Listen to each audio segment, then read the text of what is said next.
سب سے پہلے تو جو لوگ شکوہ کرتے ہیں سوشل میڈیا پہ بہت زیادہ کہ پاکستانی نکلتے نہیں ہیں، اپنے حق کے لیے کھڑے نہیں ہوتے، خاص طور پہ وہ لوگ سوشل میڈیا پہ یہ بات کرتے رہتے ہیں، تو میں انہیں یہ بتاؤں کہ اس وقت آزاد کشمیر ہو یا بلوچستان ہو، لوگ کئی مقامات پر دھرنے دے کر بیٹھے ہیں اور اپنے جائز مطالبات یا اپنے حقوق کے لیے آواز اٹھا رہے ہیں۔ جو ان کے ساتھ ظلم اور زیادتی ہو رہی ہے وہ اس کے خلاف ڈٹ کر کھڑے ہیں۔ وہاں خواتین بھی ہیں، نوجوان بھی ہیں، بچے بھی ہیں، بزرگ بھی ہیں، اور اب سوشل میڈیا کی رسپانسبلٹی ہے کہ وہ ان کی آواز کو دنیا تک پہنچائے اور ان کی آواز بنے۔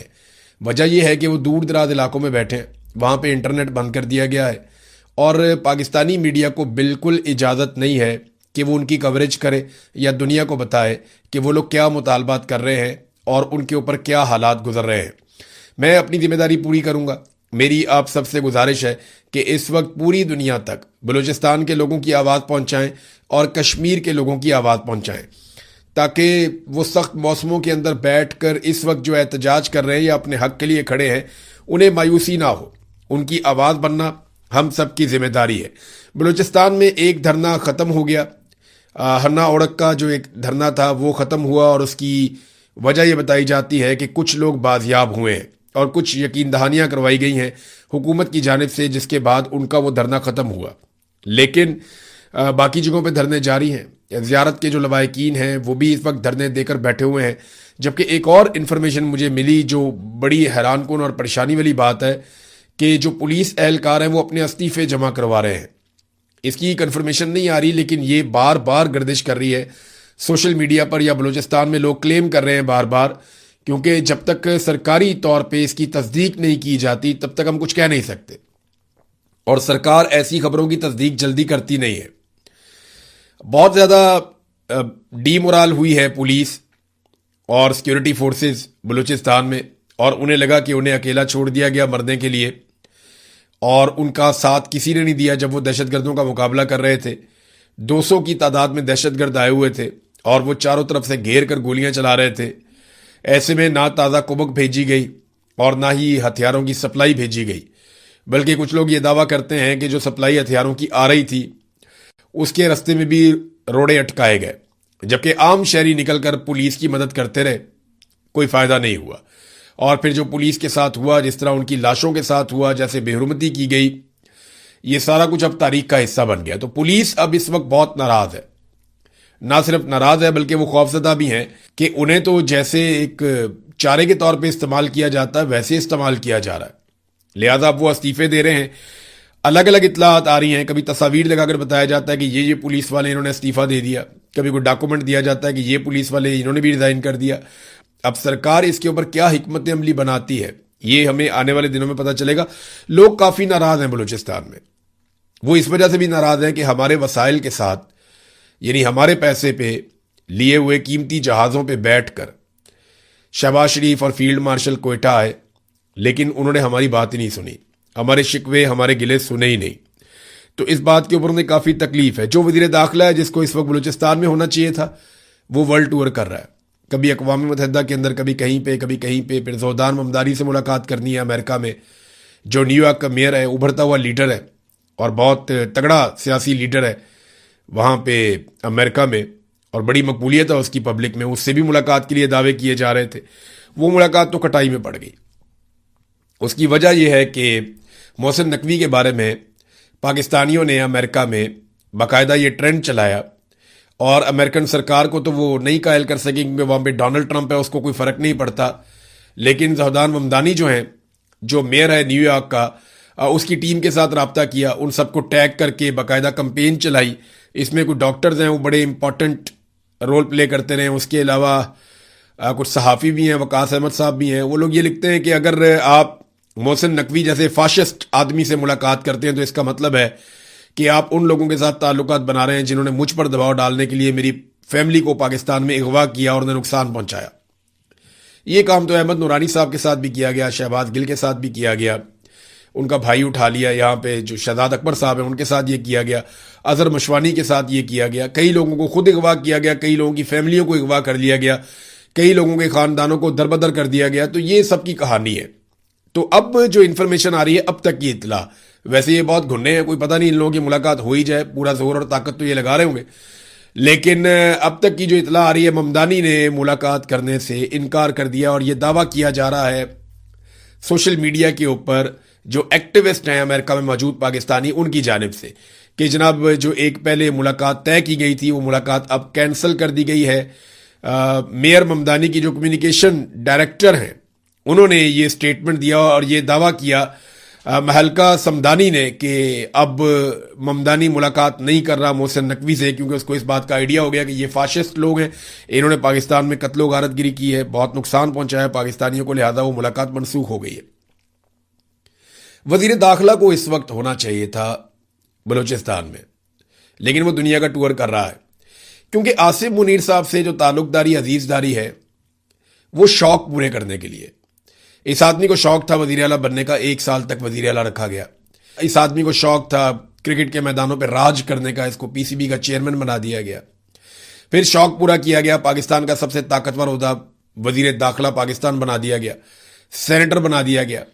پھر اب شوق پورا کیا جا رہا ہے، وزارت خارجہ کا بھی شوق پورا کرنا ہے۔ تو آصف منیر کے اقتدار کا سب سے زیادہ فائدہ اگر کسی کو ہوا تو وہ محسن نقوی کو ہوا۔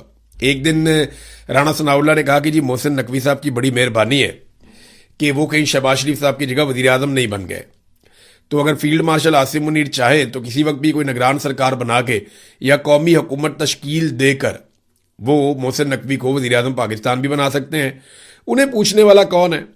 جو دل کرتا ہے ڈنڈے کے زور پہ کرتے چلے جا رہے ہیں۔ پاکستان میں کشمیر کے حالات ناظرین یہاں تک پہنچ گئے ہیں کہ جیلوں کی صورتحال کافی خراب ہے۔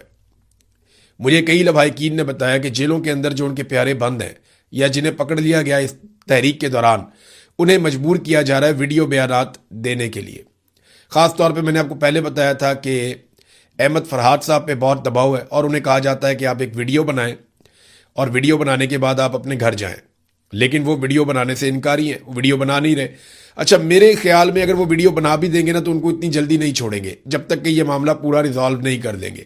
اب انہیں بہت ساری ویڈیوز چاہیے، کریں گے وہ یہ کہ جس وقت آپریشن کریں گے ان ویڈیوز کو ساتھ چلائیں گے، عوام کے کچھ انٹرویوز ساتھ چلائیں گے سلیکٹیو قسم کے، کچھ سیاستدان اپنے لوگوں کو اکٹھا کریں گے، ان کے انٹرویوز کروائیں گے، تو یہ ثابت کرنے کی کوشش کریں گے جی کہ آزاد کشمیر تو کسی اور طرف کھڑا ہے، اور وہ جو لوگ گرفتار ہوئے تھے انہیں اپنی غلطی کا احساس بھی ہو گیا اور بہت سارے لوگ قومی دھارے میں واپس آ گئے، تو یہ چند شر پسند ہیں، انہیں ہم نہیں چھوڑیں گے۔ تو اس قسم کا ایک تاثر بنایا جائے گا، جیسے ہمیشہ سے پاکستان کی ملٹری اسٹیبلشمنٹ تحریکوں کو کچلتی آئی ہے، عوامی امنگوں کے خلاف جو ہے وہ فیصلے کرتی آئی ہے، اور عوامی تحریکوں کو ہمیشہ انہوں نے اسی طریقے سے دبانے کی کوشش کی ہے، چاہے وہ بلوچستان ہو، چاہے وہ بنگلہ دیش ہو، چاہے وہ خیبر پختونخوا کے قبائلی علاقے ہوں۔ ابھی وہاں سے ایک ویڈیو آ رہی تھی، اس میں ٹی ٹی پی کے لوگ بیٹھے ہوئے ہیں ایک اسکول کے اندر، غالباً یہ جنوبی خیبر پختونخوا کی ویڈیو ہے، اور وہاں پہ ایک اسکول کے اندر بیٹھے ہوئے ہیں اور اسٹوڈنٹس کی جگہ پہ بیٹھ کے طالبان جو ہے وہ ہنسی مذاق کر رہے ہیں، اور سارے نوجوان لڑکے ہیں۔ یعنی وہ مجھے یاد ہے آج سے چند سال پہلے کا ایک گانا 2016 کا ہے، تو یہ بچے تب چھوٹے بچے ہی ہوتے ہوں گے اس وقت، ابھی یہ نوجوان ہیں، یعنی 20 سال 25 سال کے لگ رہے تھے، کوئی 27 سال کا لگ رہا تھا، کوئی 25 سال کا، کوئی 20 سال کا، کوئی 18 سال کا، چھوٹی عمر کے لڑکے تھے، ہتھیاروں سے لیس وہاں بیٹھے ہوئے ہیں، بیٹھ کے وہاں پہ اسکول کے اندر تو قومی ترانہ بھی پڑھ رہے ہیں اور بلیک بورڈ کو استعمال کر رہے ہیں، مذاق کر رہے ہیں تعلیم کا۔ یہ وہ بچے ہیں جن کے بارے میں آئی ایس پی آر نے ایک دور میں ایک نغمہ جاری کیا تھا کہ مجھے دشمن کے بچوں کو پڑھانا ہے، یاد آیا آپ کو؟ اس سے پہلے ایک آیا تھا بڑا دشمن بنا پھرتا ہے جو بچوں سے لڑتا ہے، پھر ہم نے دیکھا کہ پاکستان کی ملٹری اسٹیبلشمنٹ خود ہی بچوں سے اور خواتین سے لڑ پڑی، لیکن پھر انہوں نے کہا جی مجھے دشمن کے بچوں کو پڑھانا ہے، اور وہ دشمن کے بچے جو ہیں وہ پڑھنے کے لیے آئے، بندوقوں سمیت اسکول کے اندر جا کے پڑھا لیں انہیں۔ یہ حالات جان بوجھ کر ایسا لگتا ہے کہ پیدا کیے جا رہے ہیں۔ افغانستان کی تو سرحدی سیل ہے، تو دہشت گرد آتے کہاں سے ہیں؟ یہ کہیں سے نہیں آتے، ان کو یہیں پہ سہولت دی جاتی ہے۔ یہ جو گڈ طالبان ہے نا، یہ ہے سارا مسئلہ۔ مجھے علی امین گنڈا پور نے یہ بات بڑے آسان طریقے سے سمجھائی تھی، اور باقاعدہ انہوں نے مجھے ایگزامپلز کوٹ کی تھیں۔ گنڈا پور نے مجھے کہا تھا کہ فوج کھیلتی ہے گڈ طالبان اور بیڈ طالبان کر کے۔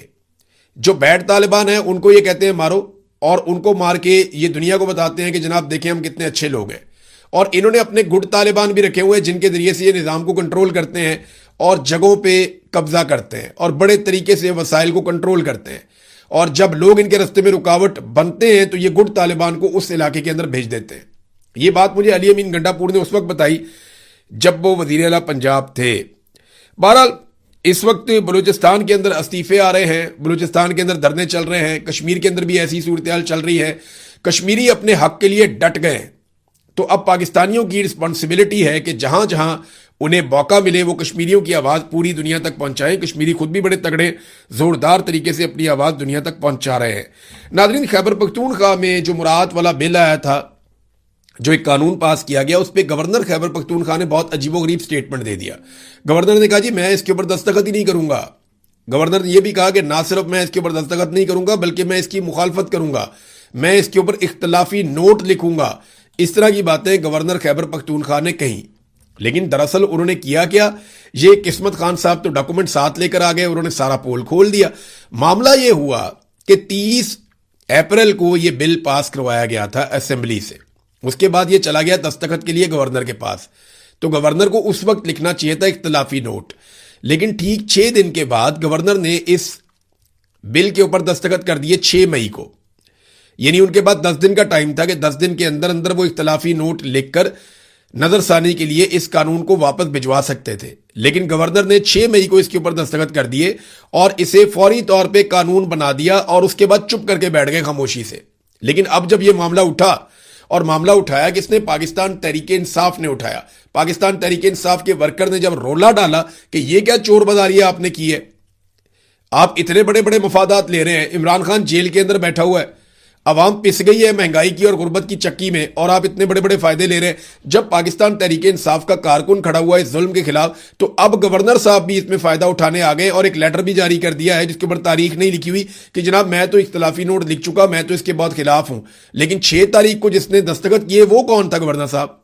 یہ سوال قسمت خان صاحب نے اٹھایا اور بہت ٹھیک اٹھایا. یہ سارے اکٹھے ہیں اقتدار کے حمام میں, یہ سارے ننگے ہیں. یہ گورنر خیبر پختونخوا لوگوں کو یہ ثابت کرنے کی کوشش کریں جی میں تو بہت اچھا آدمی ہوں, میں تو اس طرح کے مفادات کے خلاف تھا. لیکن پی ایم ایل این بھی ساتھ تھی, پیپلز پارٹی بھی ساتھ تھی, فضل الرحمان بھی ساتھ تھا, اور سب نے مل کر یہ الاؤنسز, یہ مراعات, یہ سہولیات اور یہ عیاشیاں حاصل کرنے کی کوشش کی. اور گورنر نے اس کے اوپر 6 دن کے اندر دستخط کیے. اس وقت اختلاف نہیں کیا. اب جب رولا پڑ گیا تو اب کہہ دیا جی اگر میرے پاس آیا تو میں دستخط نہیں کروں گا. جناب آپ 6 مئی کو دستخط کر چکے ہیں اس ڈاکومنٹ اور اس خبر کے مطابق. ناظرین, یہاں برطانیہ میں شہباز شریف صاحب نے آموں کے تحفے بھیجے ہیں, اور یہ آموں کے تحفے نون لیگ کے کارکنوں کے لیے بھیجے ہیں. کبھی آپ نے سنا کہ کارکنوں کو لیڈر تحفے دے رہے ہو؟ ایسا نہیں ہوتا نا, یہ صرف الیکشن کے دنوں میں ہوتا ہے. پاکستان کے اندر جب الیکشن آئیں گے تو کارکنوں کو جا کے ٹھوڑیوں کو ہاتھ لگائیں گے, ان کے آگے ہاتھ جوڑیں گے, ان کے دروازوں پہ کھڑے ہو جائیں گے ووٹ مانگنے کے لیے. لیکن ابھی تو ووٹ کا سیزن نہیں ہے. میں اب کسی وجہ بتاتا ہوں آپ کو. میں پاکستان سے باہر ان کی ٹکے کی اوقات نہیں ہے شریف خاندان کی. کوئی انہیں منہ نہیں لگاتا, کوئی ان سے بات کرنا نہیں چاہتا. لوگ ان کے منہ کے اوپر آ کر ان کی بے عزتی کرتے ہیں. تو یہاں نا بہت تھوڑے سے کارکن بچے ہیں پی ایم ایل این کے پاس, اور وہ ان کا بہت بڑا ایسٹ ہے. وہ ایک ایک کارکن کو ہیرے کی طرح ٹریٹ کرتے ہیں, اور انہیں پاکستان سے وزیر اعظم پاکستان اپنے خرچے کے اوپر نہیں, پاکستان کے خرچے کے اوپر آموں کے تحفے بھجوا رہا ہے کہ جناب یہ آم کھائیے, اور جب کبھی نواز شریف کسی مشکل میں آئے تو اس کے سامنے آ کر کھڑے ہو جائیے گا. جب کبھی عوام نکلے اور نکل کر نواز شریف کو برا بھلا کہے تو آپ نے اس کے سامنے ڈھال بن جانا ہے. تو کیونکہ ان کو کارکن ملتے ہی نہیں, بہت تھوڑے سے ہیں بیچارے, بالکل آٹے میں نمک کے برابر, تو ان کو خوش رکھنا ان کے لیے ایک بہت بڑا مسئلہ ہے. اور میں وہ ویڈیوز دیکھ رہا تھا کہ بڑے فخر کے ساتھ کارکن دکھا رہے ہیں جناب میاں صاحب نے ہمیں یہ آموں کی چھوٹی چھوٹی پیٹیاں بھیج دی ہیں, اور کبھی بریانی کے اوپر, کبھی آموں کی پیٹیوں کے اوپر, کبھی کسی چھوٹے موٹے فائدے کے اوپر. یہ ایسے ہی بیچارے چھوٹی چھوٹی چیزوں کے اوپر خوش ہو جاتے ہیں. تو چلے اللہ تعالیٰ انہیں خوش رکھے. ویسے انہی کاموں پہ لیڈرز نے عوام کو بڑے لمبے عرصے سے لگایا ہوا ہے. ناظرین, مریم نواز کا ایک ہی فلیگ شپ پروگرام تھا جو ان کا سب سے بڑا پروگرام کہا جاتا ہے, اور نواز شریف اور مریم نواز نے اس دور میں اگر کوئی واحد کام کیا تو وہ ستھرا پنجاب کا کام تھا کہ جناب یہ انہوں نے کیا ہے. اس کی حالت اب میں اگر آپ کے سامنے رکھوں تو آپ حیران ہو جائیں گے.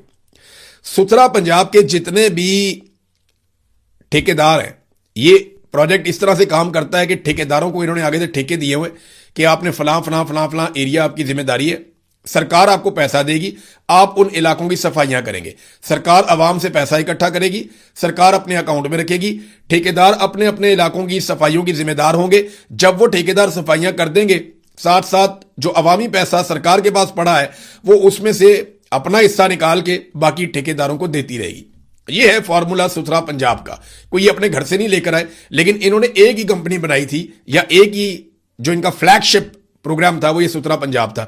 اس کی حالت یہ ہے کہ جناب چند دنوں میں یہ دوسری اپیل آ گئی ہے ٹھیکیداروں کی جانب سے, اور پورا ایک اشتہار جاری کر دیا گیا ہے. اپیل میں لکھتے ہیں, اپیل ثانی محترم مریم نواز صاحبہ وزیر اعلیٰ پنجاب, ستھرا پنجاب پروجیکٹ کے تحت کانٹریکٹرز کے واجبات اور مسائل کے فوری حل کے لیے ہم دوسری اپیل کر رہے ہیں, اور ہم آپ کی خدمت میں ایک بار پھر انتہائی ادب اور احترام کے ساتھ درخواست کرتے ہیں کہ جیسا کہ ہم نے پہلے بھی آپ کی خدمت میں اپیل کی تھی, افسوس کہ ابھی تک اس پہ توجہ نہیں دی گئی. ہم شدید مالی مشکلات کا شکار ہیں, گزشتہ 6 سے 8 ماہ کے واجبات کی ادائیگی نہیں کی گئی. یعنی عوام سے پیسہ لے رہے ہیں, عوام کا خون نچوڑ رہے ہیں, لیکن پیسہ اپنی جیبوں میں ڈال رہے ہیں, ان سے طیارے خرید رہے ہیں, ان سے بلٹ پروف گاڑیاں خرید رہے ہیں, ان سے اپنے لیے عیاشی کر رہے ہیں, بیرون ملک دورے. لیکن جس عوام سے پیسہ لے رہے ہیں ان کے لیے جو ستھرا پنجاب کا ایک منصوبہ بنایا گیا ہے وہاں پہ وہ پیسہ ٹرانسفر نہیں کر رہے. 6 سے 8 مہینے ہو گئے ہیں, ٹھیکیدار کہہ رہے ہیں کہ ہمارے واجبات کی ادائیگی نہیں کی گئی, اور اگر یہ ادائیگی مزید نہیں کی جاتی تو پھر ہم کام نہیں کر سکیں گے. وہ کہتے ہیں جی ہمارے پاس گاڑیوں میں پیٹرول نہیں ہے, ایندھن نہیں, ہم کام نہیں کر سکتے, اور آپریشن ہمارے بحال نہیں ہو پا رہے, فیلڈ سٹاف جو لوگ کام کرتے ہیں بیچارے ان کو ہم تنخواہیں نہیں دے پا رہے. اب وہ تنخواہ 40,000 مقرر کی ہے, کسی کو 15,000 دیتے ہیں, کسی کو 20,000 دیتے ہیں, کسی کو 18,000 دیتے ہیں. وہ ایک ورکر نے تھوڑے دن پہلے شکایت لگائی اور پھر خودکشی بھی کر لی اور وہ دنیا سے چلا گیا. تو ورکروں کو تنخواہیں بھی نہیں مل رہی, اور انہوں نے کہا جی کہ اب ہم ایمرجنسی سروس فراہم نہیں کر سکیں گے, یا صفائی کی سروس ہم فراہم نہیں کر سکیں گے اگر 15 جولائی تک ہمارے واجبات, یعنی اگلے 5 دن کے اندر اگر واجبات نہ دیے تو صفائی ستھرائی ہو جائے گی بند. اس کے بعد انہوں نے کہا جی ہمیں اپنے عملے کی تنخواہوں کی ادائیگی کے لیے سخت مالی دباؤ کا سامنا ہے. وہ کہتے ہیں بڑی مہربانی ہوئے گی کہ آپ ہمیں پیسے دے دیں. اور یہ انہوں نے آگے لکھا کہ جناب جو کنٹریکٹرز ہیں بڑی مہربانی آگے ترلا منت ہی ہے سارا. تو ایک ہی ان کا پروجیکٹ تھا جس کے اوپر یہ بڑا فخر کرتے تھے, اس پروجیکٹ کی حالت بھی میں نے آپ کے سامنے رکھ دی. عوام کو ناظرین انہوں نے بجلی کا ایک بڑا خوفناک جھٹکا لگا دیا ہے. مثال کے طور پہ یہ کیسر شریف صاحب نے ایک ٹویٹ کیا, جماعت اسلامی سے ان کا تعلق ہے. انہوں نے ایک بل لگایا جو 290 یونٹ کا ہے. اس میں لکھا ہے کہ جی یونٹ جو ہے وہ صرف 290 ہے, اور بل جو ہے وہ 55,000 روپے ہے. اب یہ کس کھاتے میں آیا یار؟ 300 یونٹ تک انہوں نے بجلی مفت دینی تھی, 290 یونٹ والے کو 55,000 روپے کا بل ڈال دیا, اور یہ جماعت اسلامی کے کیسر شریف صاحب نے ٹی وی کے اوپر اور سوشل میڈیا کے اوپر شیئر بھی کر دیا. اب آئیں آپ ایک اور چیز پہ, کہ پہلے یہ ہوتا تھا نا کہ 6 ماہ تک اگر آپ نے ایک بار بھی 200 یونٹ سے زائد استعمال کیا تو آپ پروٹیکٹڈ کیٹیگری سے باہر چلے جائیں گے, یعنی آپ نے 200 یونٹ سے کم استعمال کرنا ہے ہمیشہ. اگر 6 ماہ میں ایک دفعہ بھی آپ 200 یونٹ سے اوپر گئے تو آپ کو پروٹیکٹڈ کیٹیگری سے نکال دیا جائے گا, چاہے آپ 2 یونٹ بھی استعمال کریں اگلے مہینے, لیکن آپ کو بل مہنگا آئے گا. یہ ایک انہوں نے طریقہ کار بنایا ہوا تھا. اب وہ جو کیٹیگری ہے 6 ماہ والی وہ بھی ختم کر دی گئی, کیونکہ بہت سارے لوگوں نے اس بات کو یقینی بنایا کہ وہ ہر صورت 200 یونٹ سے نیچے ہی رہیں گے, اور وہ اس کیٹیگری میں آ گئے اور وہ اس کا فائدہ اٹھا رہے تھے. لیکن اب سرکار نے یہ والی کیٹیگری بھی ختم کر دی ہے, اور بجلی کی قیمت تو وہ لگاتار بڑھا رہے ہیں, بڑھاتے چلے جا رہے ہیں. تو عوام کو بجلی کا ایک کے بعد ایک جھٹکا لگایا جا رہا ہے, اور لگاتار لگایا جا رہا ہے.